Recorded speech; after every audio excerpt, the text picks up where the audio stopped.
Thank you, Mr. Speaker. As has been well covered, National does not support this bill becoming law. Minister Goldsmith outlined very clearly our long-held position on this bill and the reasons why we will vote for it to go to a select committee. So the last speech is going to be heard in silence. Someone disagree? As I say, Mr. Goldsmith did outline very clearly our long-held position on this bill and the reasons why we will vote for it to go to a select committee hearing, but no further. A coalition agreement with ACT stipulates we will, quote, introduce a treaty principles bill based on existing ACT policy and support it to a select committee as soon as practicable. We will honour this commitment and support this bill to select committee. Mr. Speaker, we will also honour our pre-election commitment and vote against the bill at second reading. It is important to point out that compromises like this are at the heart of the MMP system New Zealanders voted to introduce before the 1996 election and reaffirmed their support of at the 2011 referendum. I suspect neither the National Party nor the ACT Party have achieved exactly what they want with the outcome of this debate, but that is the reality of forming coalitions under MMP. Yes, Mr. Speaker, the treaty is a topic of debate in this country and it has been for the almost 200 years since its signing. And different people will have different views about what it means. But the things that people stop me in the street about in my electorate are the same things that National is squarely focused on addressing.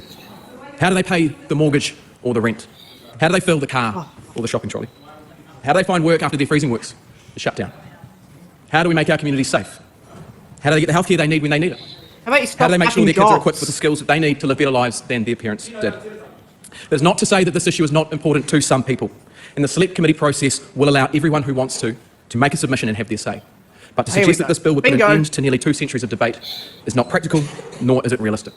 So while National does not support this bill becoming law, as Chair of the Justice Committee, and out of respect for our parliamentary process and the institutions of this House, it is my job to ensure submissions are heard respectfully and in line with standing orders.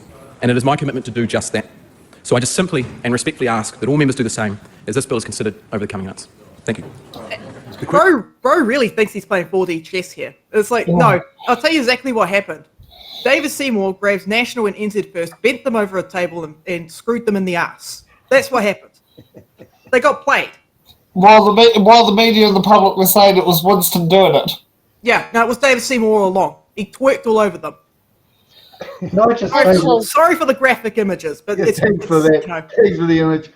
You're dead right, of course. I mean, a novice prime minister in waiting, you know, can't get hands on the power soon enough, and didn't have the wisdom, didn't have the experience to know that he was shooting our nation in the foot, and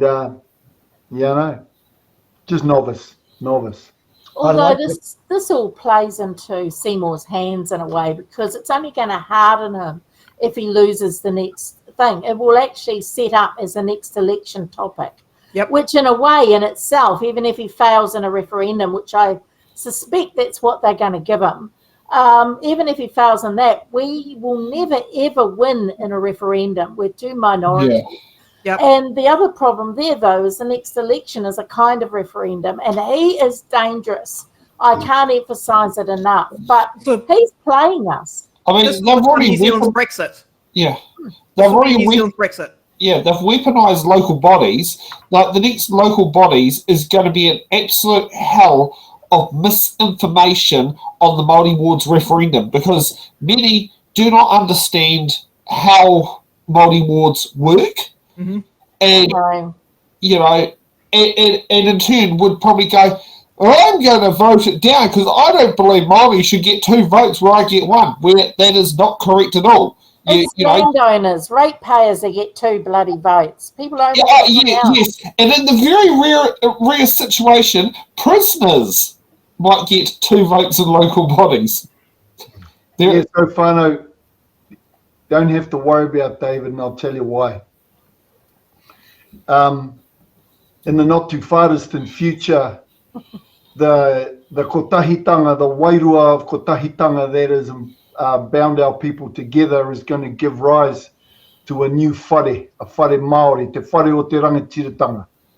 Oh, I love that. That whare is going to be the mechanism for the voice of our people inclusively around the motu, to have a unified mechanism, a mechanism for unified decision making.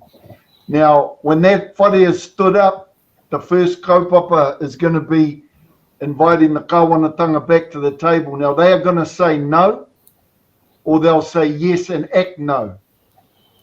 And at that point, my Māori will flex.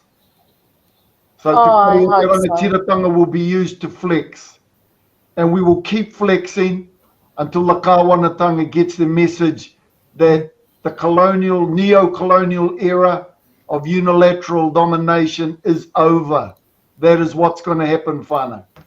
Don't know how long it'll take, but Pono, Tika, Rangi Māori will win. It's just time. I agree. I feel it. I feel it. I've Yeah, dreamt don't worry, it. Whaia. But I worry worry. every day. You know, I feel it. Don't worry. I- You see those young people, you see Hana, you see Yeah. Eruma. Yeah. We're all boiled frogs. All us no hair, grey hairs, we're all the boiled frogs.